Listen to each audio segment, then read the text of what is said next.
ನಮಸ್ಕಾರ ವೀಕ್ಷಕರೇ, welcome to Radha's kitchen. ಇವತ್ತು ನಾನು ಬೂದ್ ಕುಂಬಳಕಾಯಿ ಹಲ್ವಾ ಮಾಡ್ತಾ ಇದ್ದೀನಿ.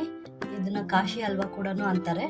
ನೋಡಿ, ನಾನು ಒಂದು ಚಿಕ್ಕದು ಬೂದ್ ಕುಂಬಳಕಾಯಿ ತಗೊಂಡು ಇದನ್ನ ಸಿಪ್ಪೆ ಎಲ್ಲ ತೆಗೆದು ತುರ್ಕೊಂಡಿದ್ದೀನಿ. ನೋಡಿ, ನಾನು ಇಲ್ಲಿ ಬೂದ್ ಕುಂಬಳಕಾಯಿ ಎಲ್ಲ ಹಾಕ್ತಾ ಇದ್ದೀನಿ.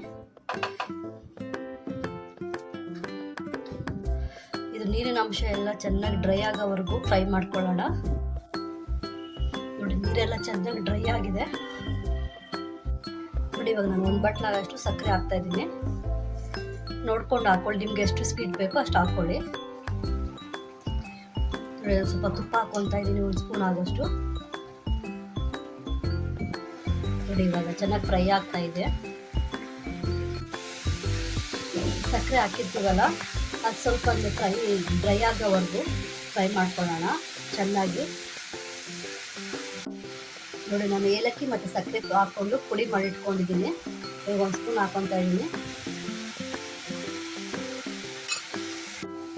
ಕೇಸರಿನ ನಾನು ಹಸಿ ಹಾಲಲ್ಲಿ ನೆನೆಸಿಕೊಂಡಿದ್ದೀನಿ, ಹಾಕ್ಕೊತಾ ಇದ್ದೀನಿ ಅದನ್ನು.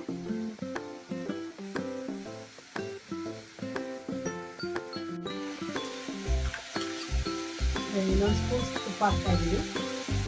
ನೋಡಿ, ನಾನು ಇದಕ್ಕೆ ದ್ರಾಕ್ಷಿ ಗೋಡಂಬಿ ಹಾಕ್ತಾ ಇದ್ದೀನಿ. ಚೆನ್ನಾಗಿ ಕಲಿಸ್ಕೊಳ್ಳೋಣ.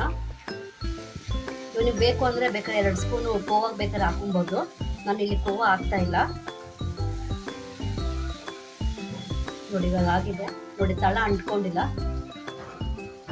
ನೀರು ಕೂಡ ಎಲ್ಲ ಫುಲ್ಲು ಡ್ರೈ ಆಗಿದೆ. ನೋಡಿ, ಬಿಸಿ ಬಿಸಿಯಾದ ಕಾಶಿ ಹಲ್ವಾ ರೆಡಿ ಆಗಿದೆ. ನೀವು ಒಂದ್ಸರಿ ಟ್ರೈ ಮಾಡಿ, ತುಂಬ ಚೆನ್ನಾಗಿರುತ್ತೆ. ನನ್ನ ಚಾನಲ್ ಇಷ್ಟ ಆದರೆ ಲೈಕ್ ಮಾಡಿ, ಶೇರ್ ಮಾಡಿ, ಸಬ್ಸ್ಕ್ರೈಬ್ ಮಾಡಿ.